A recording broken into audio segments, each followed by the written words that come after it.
What's up, y'all? Well, Wizards of the Coast finally responded to the controversy here over the OGL 1.1, and their response, it's a doozy. So let's get right into it, and I'll give my opinion when my opinions come up. So here we go. Here's their response.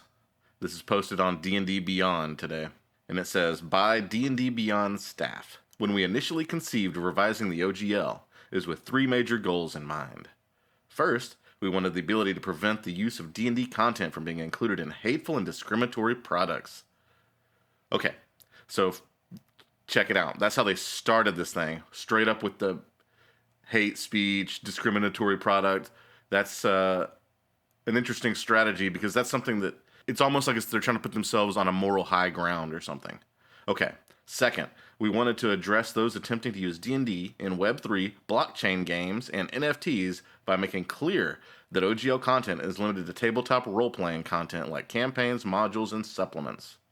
Okay, here's another smokescreen because everybody, for the most part, is against the idea of NFTs and this blockchain games and stuff like that. That's widely considered scammy. So they're, again, trying to position themselves as like one of the good guys here, but this is all has nothing to do with the problems the community has with the OGL. Moving on.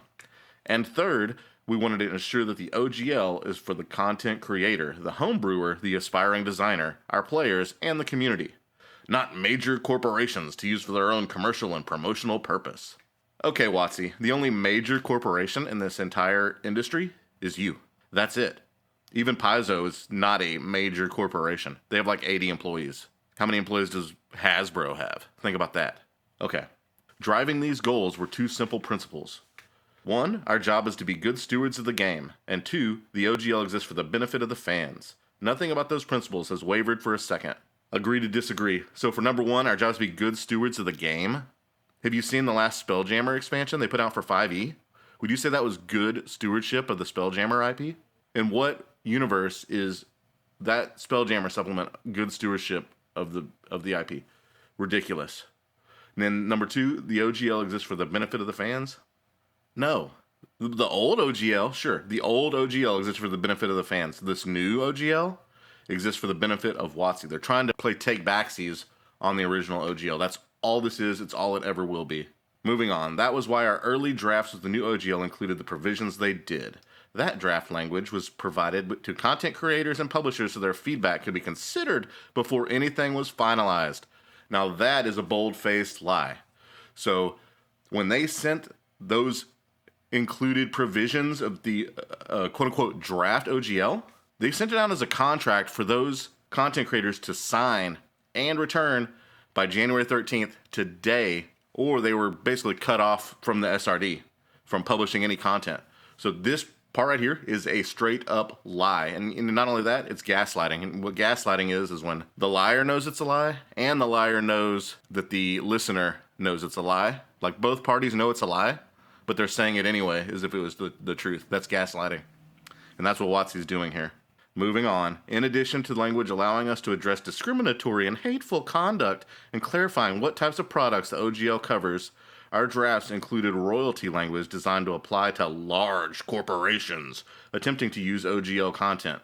It was never our intent to impact the vast majority of the community. Again, they're trying to harp on like some kind of, I guess, threads in our society that really dislike large corporations or really want to stand up against this, what do they call it, hateful conduct. So it's just so disingenuous. You know, they don't care about anything but money, and they're trying to harp on these little threads that they know will touch the heartstrings of people. Anyway, it's not working. Okay, moving on. However, it's clear from the reaction that we rolled a 1. Oh, ha, ha, a joke. See, guys, they play D&D too. That's so funny. Shut up. It has become clear that it is no longer possible to fully achieve all three goals while staying true to our principles. So here's what we are doing. Oh, now they have principles. Now they have principles, guys. The next OGL will contain the provisions that allow us to protect and cultivate the inclusive environment that we are trying to build and specify that it covers only content for TTRPGs. That means that other expressions, such as educational and charitable campaigns, live streams, cosplay, virtual tabletop uses, etc., will remain unaffected by any OGL update. Content already released under 1.0a will also remain unaffected. We'll see. Let's see if they have language saying they can change it with a 30-day, with an email, and then 30 days later, your virtual tabletop that you spent a lot of money to get programmed gets shut down, right? What it will not contain is any royalty structure. It will also not include the license-back provision that some people were afraid was a means for us to steal work. It was in black and white that they could steal your work. It wasn't that people were afraid. People aren't, they're not afraid of the boogeyman in the closet. They read the words, comprehended what they said, and were deeply concerned. That's not fear. That's A plus B equals C. That thought never crossed our minds. Oh, sure it didn't. Under any new OGL, you will own the content you create. We won't. Now, that's very specific language because it never said they would own your content.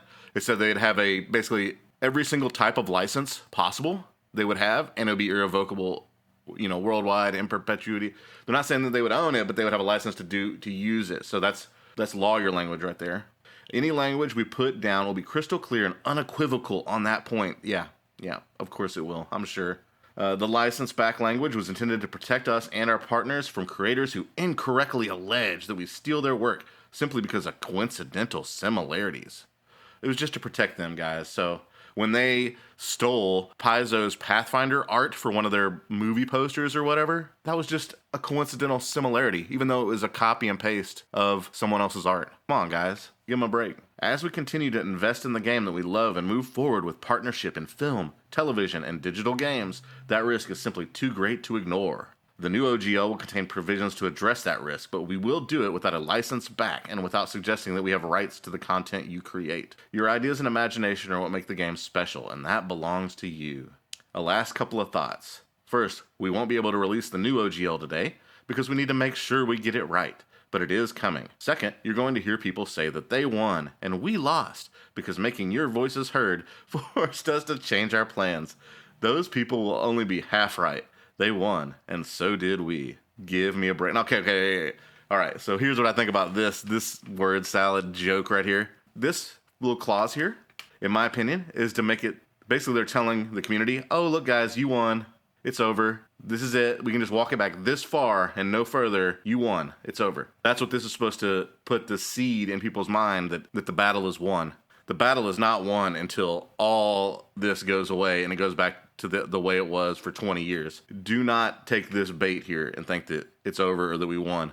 What is in Hasbro's heart of hearts and what's in their mind and what's in their soul is they want to turn D&D Beyond into a virtual tabletop walled garden that is essentially a microtransaction hellscape.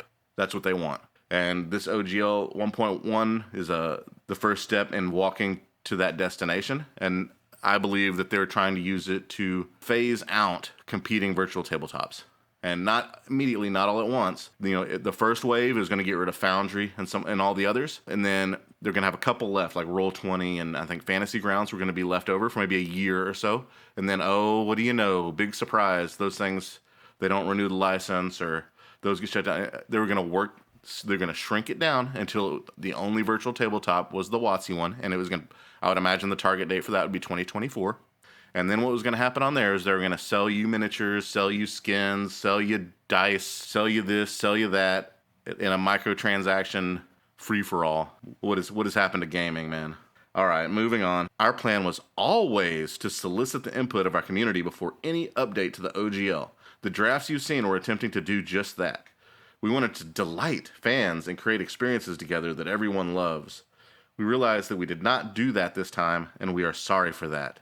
Our goal was to get exactly the type of feedback on which provisions worked and which did not, which we ultimately got from you. That's another huge lie. Their goal was not to get feedback. Everything was under NDA. The only reason the community even found out about this is because some heroes leaked out the documents. This was not released for feedback. This was released to content creators saying sign in 7 days or else, and you're under NDA. Don't share it with anybody. That's the truth of what happened. And now they're trying to respin history as if they put this draft document out and solicited feedback from the community. No, that is not what happened. They were shoving this down people's throats, and they got caught. Moving on. Any change this major could only have been done well if we were willing to take that feedback, no matter how it was provided. So we are. Thank you for caring enough to let us know what works and what doesn't. what you need and what scares you. There's that word again, scares. Like it's an irrational fear or something. Without knowing that, we can't do our part to make the new OGL match our principles. Finally, we'd appreciate the chance to make this right. We love D&D's devoted players and the creators who take them on so many incredible adventures. We won't let you down.